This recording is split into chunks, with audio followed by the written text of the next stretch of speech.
It was Thanksgiving 2021, and I was standing in my own dining room, my cheek burning from the slap that had just echoed through the house. The turkey I'd spent 4 hours preparing sat untouched on the table, surrounded by his family members, who were looking at me with a mixture of satisfaction and disgust. "Maybe now you'll learn some respect," his mother said, dabbing her mouth with the cloth napkin I'd ironed that morning. "A woman should know her place." His sister nodded approvingly. "Poor Marcus has been dealing with this attitude for years. We've been telling him he's too patient with you." I stood there, my hand pressed against my stinging cheek, feeling smaller than I ever had in my 32 years. Marcus towered over me, his 6-foot frame casting a shadow across the mahogany table his mother had insisted we buy with money we didn't have, the same table where I'd served countless meals to people who treated me like hired help. "Sit down and eat," he commanded, his voice still carrying the edge that had preceded the violence. "And maybe think about what you did to deserve that." What had I done? I'd asked his uncle to please not smoke cigars in the house because Lucy had asthma. That was it. That was my crime, worthy of public humiliation. I looked around the table at these people I'd tried so hard to please for 7 years. His father, an insurance salesman who acted like he ran Wall Street. His mother, who'd never worked a day but criticized my every attempt at contributing to our household. His sister, Monica, who'd been divorced twice but felt qualified to give marriage advice. His uncle Pete, whose cigar smoke was apparently more important than my daughter's ability to breathe. They were all watching me, waiting to see if I'd crumble completely. I could feel their anticipation, their hunger for my total surrender. Then I heard a small, calm voice from the kitchen doorway. "Daddy, you shouldn't have done that." Lucy stood there, all 52 pounds of her, holding her tablet in her small hands. She looked so tiny in her purple dress, the one I'd bought specially for today, hoping this Thanksgiving would be different.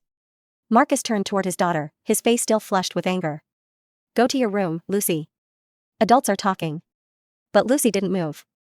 She looked directly at her father with those dark eyes that were exactly like mine and spoke with a composure that would have impressed seasoned negotiators. "I recorded everything, Daddy, the hitting and what everyone said after. I already sent it to Grandpa Jim." The silence that followed was deafening. Marcus's face went from red to white in seconds. His mother's fork clattered against her plate. "What did you just say?" Monica whispered. Lucy held up her tablet, and I could see the recording app was still running. "I've been recording you for weeks, Daddy. Grandpa Jim taught me how. He said, if anyone ever hurts Mommy, I should make sure there was proof." Marcus lunged toward Lucy, but she stepped back quickly. "I already uploaded everything to the cloud, Daddy. Grandpa Jim has copies now. He's probably already on his way." I watched my 9-year-old daughter, this tiny person I'd been trying so desperately to protect, and realized she'd been protecting me instead. While I'd been suffering in silence, she'd been building a case. His Uncle Pete stood up abruptly. "We should go." "Nobody's going anywhere until we figure this out," Marcus snarled, but his voice was shaking now. Lucy looked at her father with pity that seemed far too mature for her age. "Grandpa Jim says men who hit women are cowards, Daddy. He's going to want to have a talk with you. Let me take you back 3 hours before that moment to show you how we got there." It was 2 o'clock in the afternoon, and I was standing in my kitchen, methodically basting the 18-pound turkey that would feed the people who despised me. My hands were shaking slightly, not from nervousness about the meal, but from the verbal assault I'd endured since dawn. "The stuffing smells burned," Marcus had announced from his recliner, though I knew it wasn't. I'd made the same recipe for 7 years, perfecting it each time, hoping someday it would earn me a single compliment. "I'll check it again," I'd replied, keeping my voice level. Experience had taught me that any hint of defensiveness would trigger an escalation. Lucy sat at the kitchen island, supposedly doing homework, but actually watching me with those perceptive eyes. At 9, she'd developed an unsettling ability to read the emotional temperature of our house. She knew that when Daddy's voice carried that particular edge, when Mommy's shoulders tensed in that specific way, trouble was coming. "Mama," she whispered when Marcus went upstairs to shower, "your face is doing that thing again." I touched my jaw, realizing I'd been clenching it so tightly my teeth ached. "What thing, baby?" "The scared thing, like when you're trying not to cry." I knelt beside her chair, smoothing her dark hair that was so much like my own. "I'm just tired, sweetheart. Big dinners are a lot of work." But Lucy wasn't buying it. She'd inherited my intuition along with my eyes, and at 9, she was already more emotionally intelligent than her father would ever be. "He's going to be mean to you today," she said matter-of-factly, coloring in her math worksheet with purple crayon. "Grandma Patricia called this morning." I heard her say, "You better not embarrass the family." My heart sank. I'd hoped Marcus's mother would skip this year, maybe visit Monica instead. But Patricia never missed an opportunity to remind me of my inadequacies in front of an audience. "Lucy, you don't need to worry about grown-up stuff," I said, though we both knew she'd been worrying about grown-up stuff since she was old enough to understand that other daddies didn't make their mommies flinch. Marcus's footsteps thundered down the stairs, and Lucy immediately straightened in her chair, pencil poised over her homework like a shield. We'd both learned to recognize his moods by the sound of his approach. "Why does it smell like something's burning down here?" he demanded, though nothing was burning. I don't smell anything burning, I said carefully. Are you calling me a liar, Amanda? This was the trap, the one I fell into every time despite knowing better. If I agreed with him, I was admitting incompetence. If I disagreed, I was challenging his authority. There was no right answer. No, Marcus. I'll double-check everything. He walked to the stove and lifted the lid off the green bean casserole, making a show of waving away imaginary smoke. Jesus Christ, Amanda, my family's going to think I married someone who can't even cook. Lucy's crayon pressed harder against her paper, and I saw her jaw clench the same way mine did. She was learning to carry tension in her little body, preparing for the explosion that might or might not come. The beans look perfect, Daddy, Lucy said quietly, her voice carefully neutral. Marcus's attention shifted to his daughter. Did I ask for your opinion? No, sir. Then keep it to yourself. I watched my daughter's face close off, watched her retreat into that careful blankness she'd perfected as a survival mechanism. At 9 years old, she was already an expert at making herself small and invisible when the emotional weather turned dangerous. The doorbell rang, and Marcus immediately transformed. His face relaxed into the charming smile he reserved for outsiders, his voice dropping to the warm, reasonable tone that had fooled me when we first met. That must be Mom and Dad, he said, kissing my forehead like a loving husband. I almost laughed at the performance. In the span of 30 seconds, he'd morphed from my tormentor into my devoted partner, ready to play the role of the perfect son-in-law. Lucy watched this transformation with clinical interest, and I realized she was studying him, learning his patterns, cataloging his behaviors like a tiny anthropologist documenting a dangerous species. Mama, she whispered as Marcus went to answer the door, do you want me to stay close to you today? My 9-year-old daughter was offering to be my bodyguard. And the terrible thing was, I almost said yes. They came through my front door like a conquering army, armed with cutting remarks disguised as concern and criticism wrapped in false affection. Patricia, Marcus's mother, swept in wearing her favorite weapon, a cream-colored suit that probably cost more than my monthly grocery budget. She air-kissed my cheeks while scanning my appearance with the thoroughness of a building inspector looking for code violations. Amanda, dear, she said, her voice dripping with artificial sweetness, you look tired. Are you sleeping enough? It was her opening move, disguised as maternal concern, but designed to plant the seed that I looked haggard, worn down, insufficient for her precious son. Marcus's father, Robert, followed behind her, already reaching for his phone to check the stock market because apparently even Thanksgiving couldn't compete with his portfolio's performance. He managed a grunt of acknowledgement in my direction before settling into what had become his chair in my living room. But it was Monica who brought the real artillery. Marcus's 35-year-old sister had perfected the art of the backhanded compliment, and she deployed her first strike before she'd even removed her coat. Oh, Amanda, you kept the same hairstyle. How consistent of you. I just got mine done at that new salon downtown, you know, the expensive one.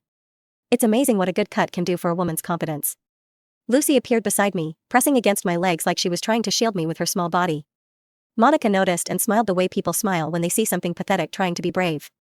And here's our little Lucy. My goodness, child, you've gotten so serious looking. Are you eating enough? You seem thin. Within 5 minutes, Monica had criticized my parenting by implying I wasn't feeding my daughter properly. It was masterful in its efficiency. Uncle Pete wandered in last, already lighting a cigar despite the fact that we were indoors and Lucy had asthma. When I'd married Marcus, Pete had seemed like the fun uncle, full of stories and laughter. But 7 years had shown me he was just another man who believed his comfort mattered more than everyone else's well-being.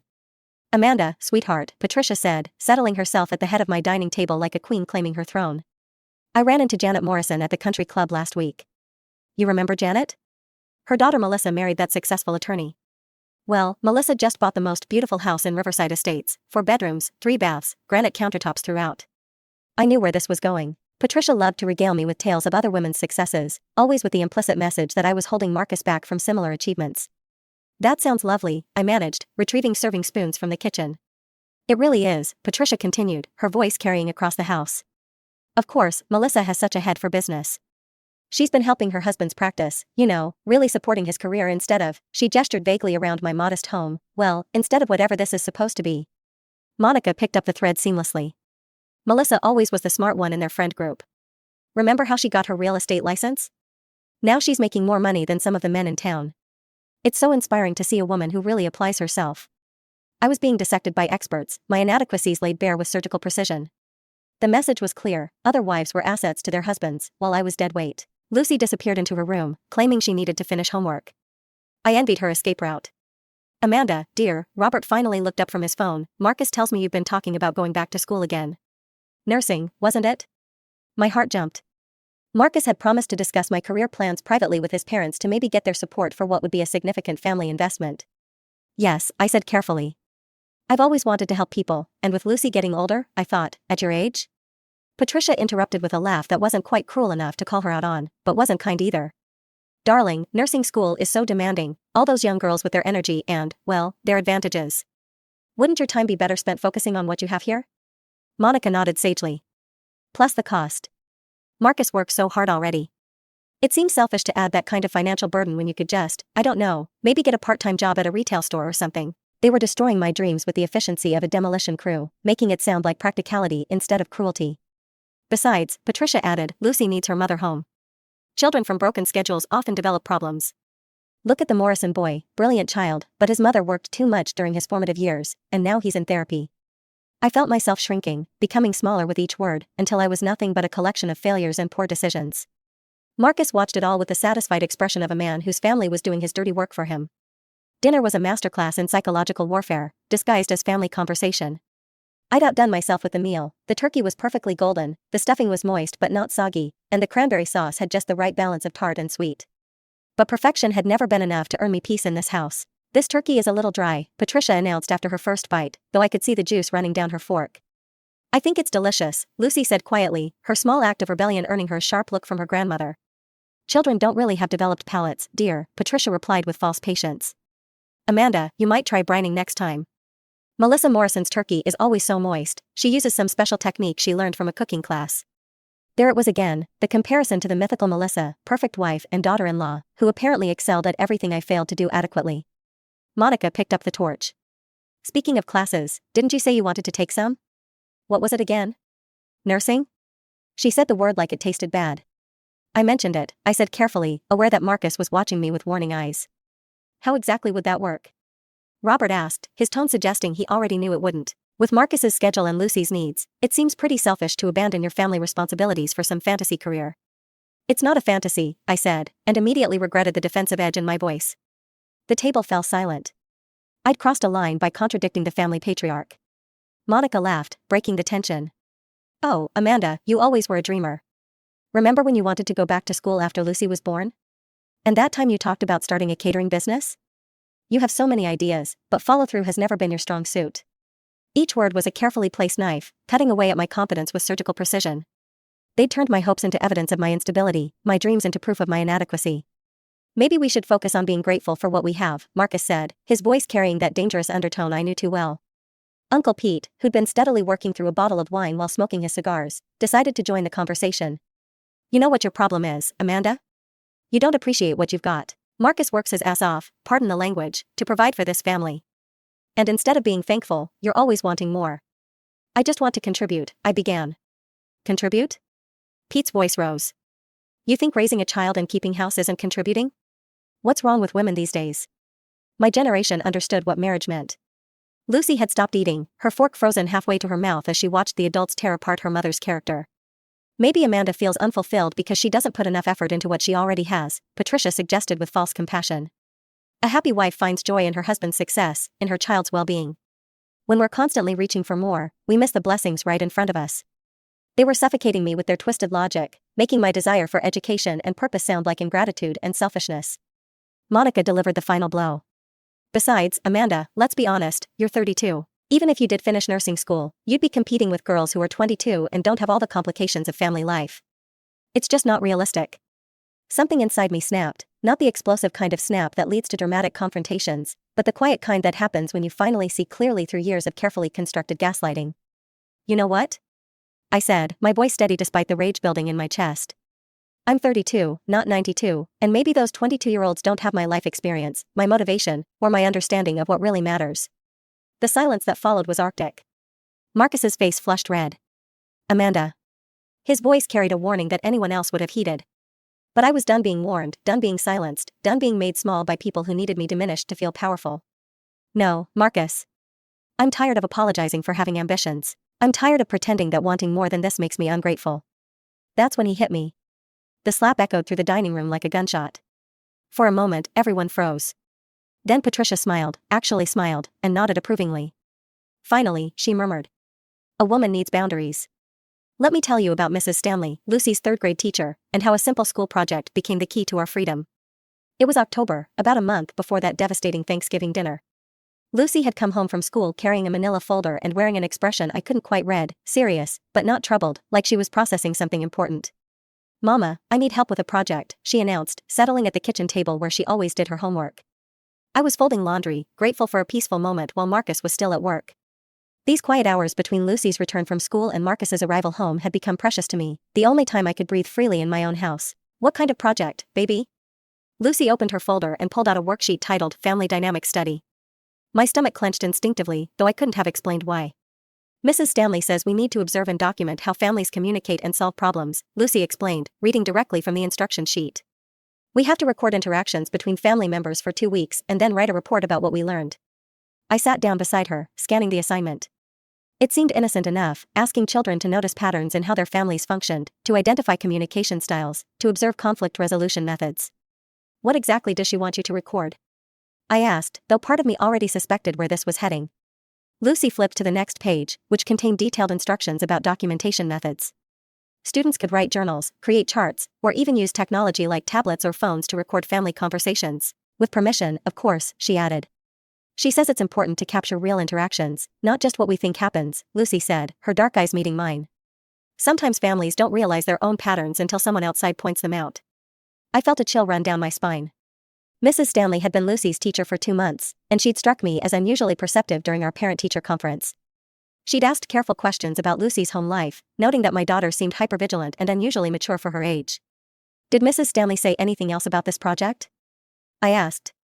Lucy nodded. "She said some kids might discover things about their families that surprise them, and if anyone feels unsafe or uncomfortable with what they observe, they should talk to her privately." The woman was brilliant. Without directly asking children to report abuse, she'd created a legitimate academic framework for them to document and seek help for unhealthy family situations. "She also said we can share our recordings with other family members if we want to," Lucy added, "like if we want to show our observations to grandparents or aunts and uncles who might be interested in family patterns." I stared at my daughter, this wise little person who seemed to understand the implications of this assignment better than most adults would. "Lucy," I said carefully, "you know Daddy sometimes gets frustrated when he's tired from work, right?" She nodded solemnly. "I know, Mama. Mrs. Stanley says all families have stress, but healthy families find ways to manage it without hurting each other." Without hurting each other. The phrase hung in the air between us like a revelation. "Would you like me to help you with this project?" I offered, though I wasn't sure I was ready for what we might discover. Lucy's face lit up with something I hadn't seen in months, genuine excitement mixed with hope. "Yes. Mrs. Stanley says the most important thing is being honest about what we see, even if it's uncomfortable." That afternoon, while Marcus was still at work, Lucy and I set up her documentation system.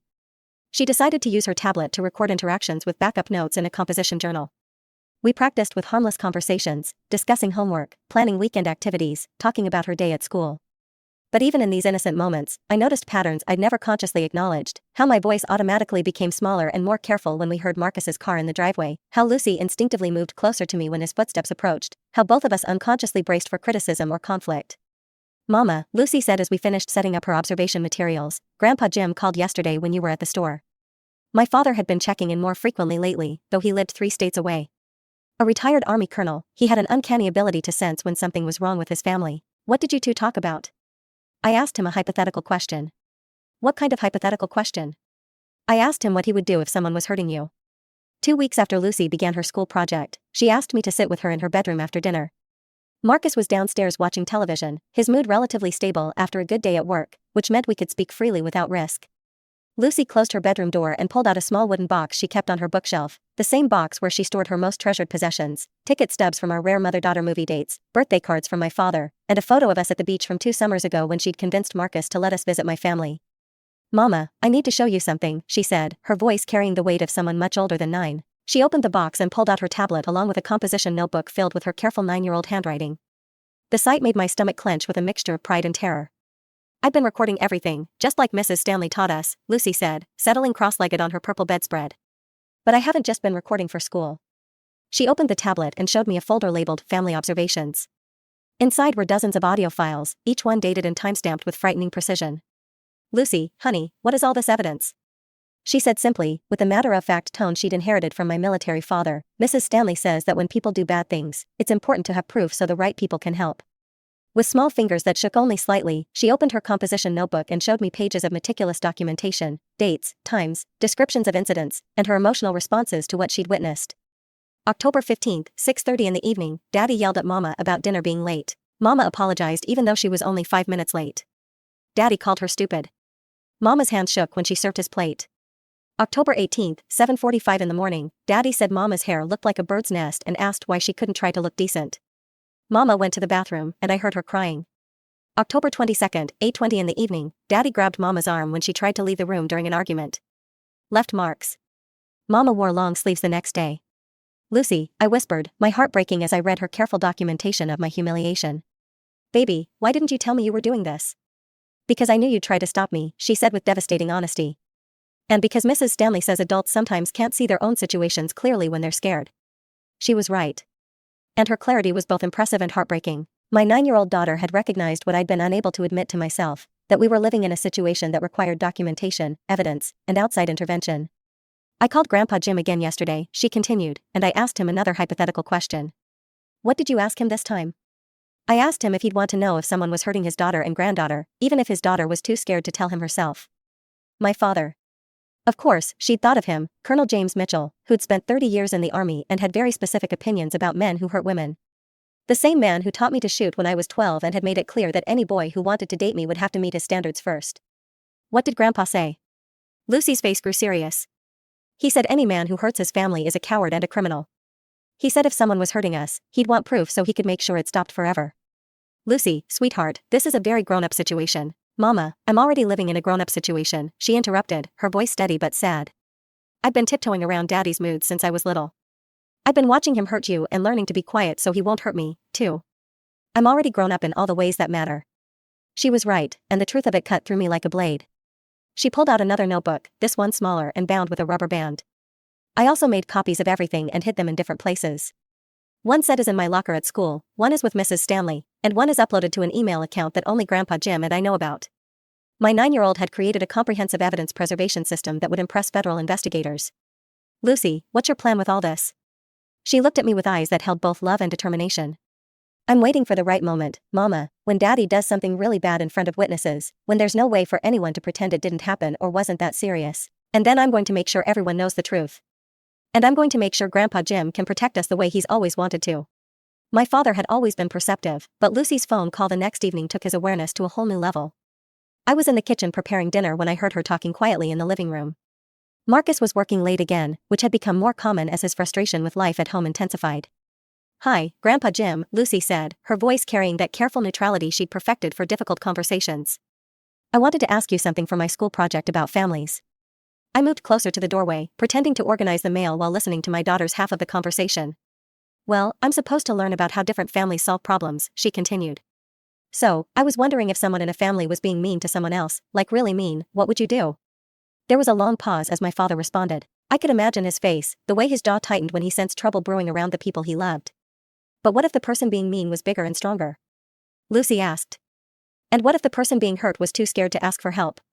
Another pause. Lucy was walking a tightrope, gathering information while maintaining the pretense that this was academic curiosity. Hypothetically, she said, using a word that seemed too sophisticated for a 9-year-old, but fit perfectly with her precocious intelligence, if someone was hurting you and Mama, would you want to know? Even if we didn't tell you directly? I had to grip the doorframe to keep from sinking to my knees. My daughter was reaching out to her grandfather, creating a bridge between our isolation and the help we desperately needed. Okay, Lucy said, her voice brightening slightly. And if someone did want to tell you about something bad happening, how would they do it? Like, what kind of proof would help you understand? The conversation continued for another 10 minutes, with Lucy asking increasingly specific questions disguised as academic curiosity. By the time she hung up, she'd essentially created an instruction manual for reporting domestic abuse to a retired military officer. Mama, she called softly, can you come here? I found her sitting on the couch, looking simultaneously like a little girl and like someone carrying the weight of adult responsibilities. Grandpa Jim wants to talk to you, she said, handing me the phone. My father's voice was gentle but carried an edge I recognized from my childhood, the tone he used when he was preparing for battle. Amanda, sweetheart, Lucy's been asking some very interesting questions about family dynamics. Has she? I tried to keep my voice light, but my father had known me for 32 years. Questions that sound less like school curiosity and more like someone trying to figure out how to report a serious problem. The silence stretched between us across 3 states and 7 years of carefully maintained lies. Dad, everything's fine here. Lucy just takes her schoolwork very seriously. Amanda, his voice was quiet but firm, I didn't spend 30 years in the army without learning to read between the lines, and I didn't raise you to lie to me when you're in trouble. I could feel tears threatening, the relief of being truly heard after years of being dismissed and minimized. If someone is hurting you or Lucy, I need to know. And if you can't tell me directly, then I need you to understand that there are other ways to communicate. Other ways? Lucy mentioned this school project involves documentation, recording family interactions. If someone were to share those recordings with me, I'd know exactly what to do with them. My father was giving me permission to ask for help without having to find the courage to ask directly. He was creating a safety net for both Lucy and me. Dad, I whispered, what if it's complicated? What if leaving isn't simple? Honey, I've seen complicated. I've handled complicated. What I can't handle is knowing my daughter and granddaughter are in danger. Thanksgiving morning arrived gray and cold, matching the dread that had settled in my chest like a stone. I'd been awake since 4 o'clock in the morning, not because I needed the extra time to prepare, but because sleep had become impossible when I knew what was coming. Lucy found me in the kitchen at 5:30, already dressed in her purple dress and moving with the quiet efficiency of someone executing a carefully planned mission. Morning, Mama, she said, kissing my cheek before settling at the kitchen island with her tablet and a glass of orange juice. You're up early, baby. I wanted to make sure everything was ready, she said, and something in her tone made me look at her more carefully. She had the focused calm of my father before he deployed, that particular stillness that came from knowing exactly what needed to be done and being prepared to do it. Lucy, are you okay? She looked up from her tablet, where I could see she was reviewing files in her family observations folder. I'm ready, Mama. Are you? I wasn't sure I'd ever be ready for what this day might bring. But looking at my 9-year-old daughter's determined face, I realized readiness wasn't the point. Sometimes survival required action regardless of readiness. Marcus appeared in the kitchen at 7 o'clock in the morning, already dressed in his good shirt and carrying the particular energy that preceded family gatherings, a mixture of performance anxiety and preemptive defensiveness that made him more volatile than usual. The house better be spotless when they get here, he announced, pouring coffee with more force than necessary. And I don't want any of your attitude today, Amanda. My family doesn't need to see you sulking. I was learning to recognize these preemptive strikes, ways of establishing dominance before the audience arrived, setting the emotional tone that would justify whatever came later. Everything's under control, I said, keeping my voice neutral while checking the turkey one more time. Lucy watched this exchange with those observant eyes, her tablet positioned discreetly on the counter. I wondered if she was recording already, building her final collection of evidence. Lucy, go get dressed properly, Marcus commanded, though she was already dressed perfectly. And brush your hair. You look like you stuck your finger in a light socket. Yes, Daddy, Lucy replied without argument, but I saw her jaw tighten the same way mine did when swallowing insults. As she walked past me toward the stairs, she whispered, it's almost time, Mama. The morning passed in a blur of final preparations and mounting tension. Marcus found fault with everything, the way I'd arranged the silverware, the temperature of the house, the fact that I'd chosen to wear my navy dress instead of the black one his mother preferred. Each criticism was carefully catalogued by Lucy, who had positioned herself strategically throughout the house, her tablet always within reach, always recording. At 11 o'clock in the morning, she approached me while Marcus was in the shower. Mama, I need to send something to Grandpa Jim before everyone gets here. What do you need to send? Everything, she said simply. All the recordings from the past month, plus the special ones from this morning. Grandpa Jim said timing is important in military operations. I knelt down to her level, looking into eyes that held far too much knowledge for a 9-year-old. Lucy, once you send those files, there's no taking them back. Everything changes after that. She nodded solemnly. I know, Mama, but keeping secrets about bad things doesn't make them stop. It just makes them worse. With steady fingers, she composed an email to my father. The subject line read, Family Project, Final Documentation. The message was brief, Grandpa Jim, here are all my observations for my school project about family communication. I think you'll find them very educational. Love, Lucy. P.S. We might need that help we talked about soon. She hit send at 11:47 in the morning, 13 minutes before Marcus's family was due to arrive. It's done, she announced, closing her tablet and looking at me with a mixture of relief and determination. Now we wait for the right moment. The silence that followed Lucy's announcement stretched like a held breath. Marcus's family sat frozen around my dining table, their faces cycling through disbelief, panic, and fury. Marcus himself had gone completely white, his hand still raised from where he'd struck me moments before. The confident patriarch who'd been terrorizing his family suddenly looked like a frightened child who'd been caught breaking something valuable. What exactly did you send your grandfather? Patricia asked, her voice barely controlled. The superior smile had vanished, replaced by the sharp calculation of someone assessing damage. Lucy looked at her grandmother with the same clinical detachment she'd shown her father. Everything, Grandma Patricia, all the recordings of Daddy hurting Mama, all the times he called her stupid or grabbed her or made her cry. Plus what just happened here. Monica stood up abruptly, her chair scraping against the floor. Marcus, tell me she's making this up.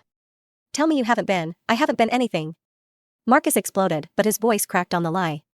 This is insane. She's 9 years old. Who's going to believe? Grandpa Jim will, Lucy interrupted calmly.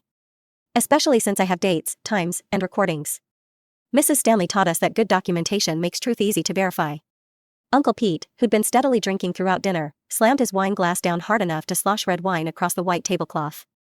Jesus Christ, Marcus, what have you done? I haven't done anything that wasn't, Marcus started, then stopped, realizing that any justification would be an admission. Patricia had recovered enough to attempt damage control.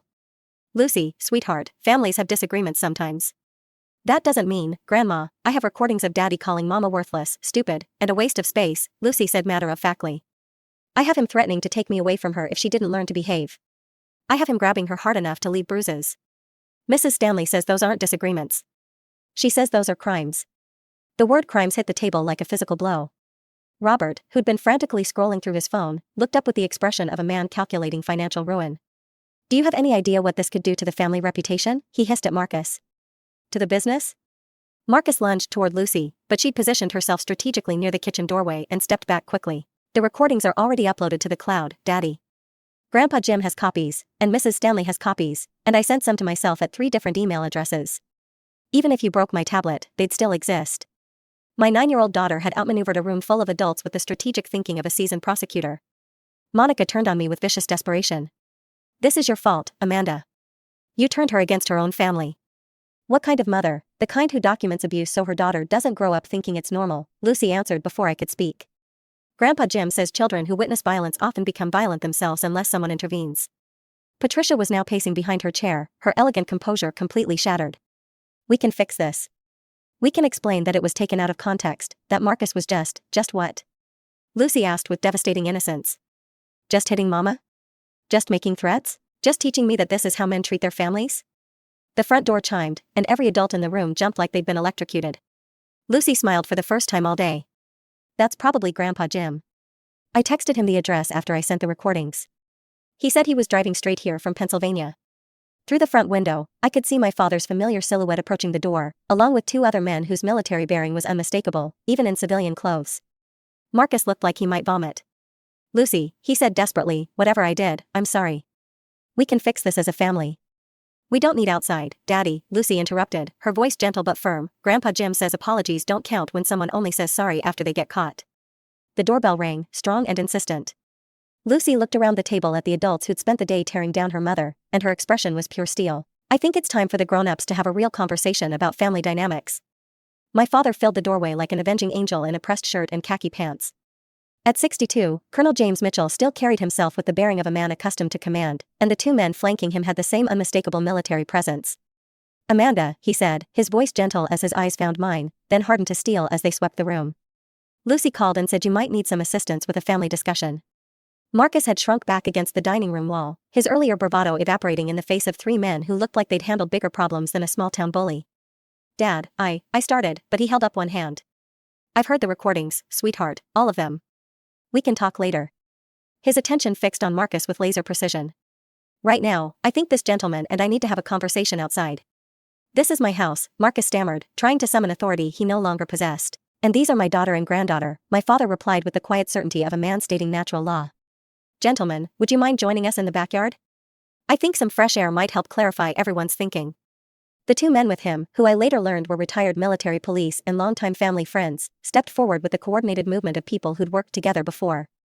This is kidnapping. Patricia shrieked, but her voice carried no real conviction. Ma'am, we're just facilitating a discussion between men, one of my father's companions said politely. Sometimes these conversations require privacy to be fully productive. Marcus looked around the room desperately, seeking support from his family, but they'd all discovered urgent interest in their plates, their phones, anything but meeting his eyes. Marcus, my father said, his tone conversational but carrying absolute authority, we can do this the easy way, or we can do it the hard way, but we're going to do it. 20 minutes later, Marcus returned to the dining room looking like he'd been through a washing machine. His shirt was dirty, there was grass in his hair, and he was walking with the careful gait of someone who'd recently learned some hard lessons about physics. My father and his friends followed, looking perfectly composed, except for my father's slightly scuffed knuckles. Marcus has some things he'd like to discuss with everyone, my father announced pleasantly. Marcus cleared his throat, his voice noticeably subdued. I'm going to be moving out tonight, and I'll be signing divorce papers with a very generous settlement for Amanda and Lucy. How generous? Robert asked sharply, his accountant's instincts kicking in despite the circumstances. One of my father's companions pulled out a manila folder and handed it to Marcus, who opened it with shaking hands. The house is Amanda's, free and clear, Marcus read in a voice barely above a whisper. Full custody of Lucy to Amanda, with supervised visitation only after completion of court-mandated counseling. Monthly support payments of $4,000 until Lucy turns 18. Patricia gasped. $4,000? That's fair compensation for 7 years of unpaid labor and psychological abuse, my father finished calmly. Plus, there's a clause about Lucy's college fund. Marcus will be contributing $25,000 annually until she graduates. Marcus continued reading with the enthusiasm of a man reading his own execution warrant. I waive any claim to retirement accounts, savings, or other assets. I agree to attend anger management and domestic violence counseling. I acknowledge that any violation of these terms or any contact with Amanda or Lucy outside of supervised visitation will result in, he trailed off, apparently unwilling to finish the sentence. Will result in what? Monica demanded. My father smiled, and it wasn't a friendly expression. Let's just say Marcus and I have reached an understanding about the consequences of future bad behavior. Uncle Pete, whose cigar had gone out during the outdoor discussion, was staring at Marcus with something approaching respect for the first time I'd ever witnessed. Jesus, Marcus, just sign it, he muttered. Cut your losses. Marcus looked around the table one more time, searching for allies who were no longer there. His family had already begun the process of distancing themselves from him, protecting their own interests now that his behavior had become a liability instead of an amusing character flaw. I'll need a pen, he said quietly. Lucy, who'd been watching the entire proceeding with the fascination of someone seeing justice served in real time, handed her father a purple crayon from her school supplies. Use this, Daddy, she said with perfect innocence. It's the same color as my dress. 6 months after that Thanksgiving dinner, Lucy and I were sitting in our kitchen now, reviewing acceptance letters from 3 different nursing programs. The house felt completely different without Marcus's oppressive presence. Color seemed brighter, sound seemed softer, and for the first time in years, I could breathe freely in my own home. We'd redecorated Lucy's room in shades of purple and silver, and I'd turned Marcus's former man cave into a study space where I could do my coursework. I think you should choose Metropolitan Community College, Lucy said, spreading the brochures across the kitchen table with the same methodical attention she'd given to documenting our old life. Their clinical rotation program has the best hospital partnerships. At 10 years old, my daughter had become my most trusted advisor, though she was finally acting more like a child and less like a tiny war strategist. How do you know about clinical rotations? I asked, marveling at her research skills. I called and asked. I told them my mom was applying, and I wanted to make sure she picked the best program. She grinned. The admissions counselor thought I was really mature for my age. I was starting classes in the fall, using the generous divorce settlement to finally pursue the dream that had been deferred for so long. Marcus's monthly payments, combined with my part-time job at a local clinic, meant we could live comfortably while I focused on my education. The transformation in both of us had been remarkable. Lucy had blossomed into a competent, curious child who no longer flinched at raised voices or watched doorways for signs of danger. Her teacher, Mrs. Stanley, had become not just an educator but a family friend, checking in regularly and celebrating each milestone in our recovery. Mom, Lucy said, using the more grown-up title she'd recently adopted, I got a letter today, too. She handed me an official-looking envelope addressed to Lucy Mitchell Henderson. Inside was a certificate of recognition from the County Child Protection Services, acknowledging her courage and initiative in protecting family safety. They want me to speak at a conference for teachers and social workers, she explained, about recognizing signs of domestic violence and how to help kids document unsafe situations. My brave girl was turning her traumatic experience into a tool for helping others. The strength she'd shown during our darkest times was now being channeled into advocacy and education. The doorbell rang, and Lucy jumped up to answer it. Through the window, I could see Marcus's sedan parked at the curb, his supervised visitation day. The court-mandated counseling had begun to show some effects. Marcus was more subdued now, careful with his words and movements around Lucy. The swagger and entitlement had been replaced by something approaching humility, though I suspected it was born more from fear of consequences than genuine remorse. Hi, Daddy, Lucy said politely as she opened the door. Their relationship was civil but distant now, like acquaintances maintaining necessary pleasantries. Hello, Lucy. Are you ready for our afternoon together? She nodded and grabbed her backpack, which I knew contained her phone with GPS tracking and emergency contacts programmed in. Trust would be a long time coming, if it ever came at all. I'll have her back by 6, Marcus said to me, his tone respectful in a way it had never been during our marriage. After they left, I sat in the quiet house, reviewing my nursing school materials. The prerequisites I'd needed to complete had been challenging but manageable, and I'd surprised myself by earning A's in anatomy, chemistry, and psychology. My phone buzzed with a text from my father. How's my college girl doing today? Dad had stayed for 2 weeks after Thanksgiving, helping us transition and making sure Marcus understood the permanence of the new arrangements. He'd connected us with excellent legal representation, helped us install a security system, and made it clear to everyone in town that his daughter and granddaughter were under his protection. The legal proceedings had been swift and decisive. Marcus's family, faced with the reality of documented abuse and potential criminal charges, had pressured him to accept the divorce terms without contest. They distanced themselves from the situation completely, and we hadn't heard from any of them since the papers were signed. I texted back, starting clinical rotations next month. Your granddaughter helped me pick the best program. His response was immediate, that girl is going to run the world someday, just like her mother. 3 years after that Thanksgiving dinner, I'm sitting in my graduation cap and gown, watching Lucy beam with pride from the audience as I cross the stage to receive my nursing degree. At 12, she's grown into a poised young woman who carries herself with the confidence of someone who knows she can handle whatever life throws at her. The wooden box where she once stored her evidence now holds different treasures: awards from school, photos from our travels to visit my father, and letters from other children who've reached out after hearing her speak at conferences. But she still keeps those original recordings, stored securely in multiple locations. Just in case, she tells me when I ask why she maintains such detailed backup systems. And because other kids need to know that documentation works, that adults will listen if you have proof. She's become something of a legend in child advocacy circles, the 9-year-old who outsmarted a room full of abusive adults and created a blueprint for other children in similar situations. Schools now invite her to train teachers on recognizing signs of domestic violence, and she speaks with the authority of someone who's lived through the unthinkable and emerged stronger. Marcus fulfilled his legal obligations for exactly 18 months before violating the restraining order. He'd been drinking, a problem that had worsened after his family disowned him, and decided to confront me at the hospital where I was doing my clinical rotations. Security cameras captured everything, and my father's friends ensured he understood that his second chance had been his last chance. He served 2 years in prison and moved to another state after his release. His support payments now come through a court-administered account, and we haven't seen him since Lucy's 10th birthday. When he sent a card, she threw it away unopened. His family scattered like leaves after the scandal.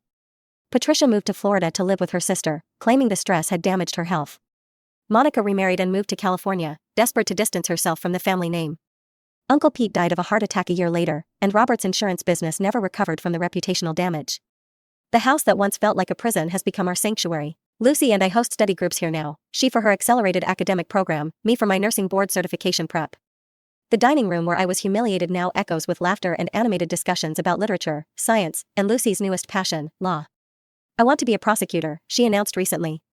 Specifically, I want to handle domestic violence cases. She's already volunteering with the county attorney's office, helping them understand how to interview child witnesses and collect digital evidence. At 12, she's more technologically sophisticated than most adults, and she uses those skills to help other children document unsafe situations. Mrs. Stanley, now retired, stops by regularly for tea and updates on our lives. She takes quiet pride in the role her family dynamics assignment played in our liberation, though she's careful not to take credit for Lucy's remarkable courage and strategic thinking. Some children are born with an innate sense of justice, she told me recently. Lucy just needed the tools to act on it. My father visits every few months, still protective but no longer worried. He's proud of the woman I've become, the nurse who specializes in trauma care, the mother who raised a daughter capable of changing the world, the person who transformed victimization into purpose. You know, Lucy said to me yesterday as we reviewed college brochures, yes, college brochures for a 12-year-old who's been accepted into a prestigious early admission program. I used to be angry that Daddy put us through all that. And now? She considered the question with the thoughtfulness that has always made her seem older than her years. Now I think maybe it was necessary, not because we deserved it, but because surviving it made us who we are. And who we are helps other people. That's my daughter's legacy, not just her own escape from an impossible situation, but her commitment to ensuring other children don't have to endure what she endured. She's turned her childhood trauma into a superpower, her survival skills into advocacy tools. As for me, I'm a registered nurse now, working in pediatric emergency care, where I help other families navigate their darkest moments. I see Lucy's influence in every case I handle, her voice in every safety plan I help create. We're not the same people we were that Thanksgiving morning when everything changed. We're stronger, wiser, and utterly unashamed of the journey that brought us here. Sometimes Lucy still pulls out her tablet and pretends to record family conversations, but now it's a game, a reminder of how far we've come. The little girl who once documented abuse to save her family is now a young woman documenting success, joy, and the infinite possibility that opens up when you refuse to accept that suffering is your only option. We survived. We thrived. And we're making sure others can do the same. That's how this story ends, not with revenge, but with transformation, not with bitterness, but with purpose, not with silence, but with the knowledge that sometimes the smallest voice in the room can change everything.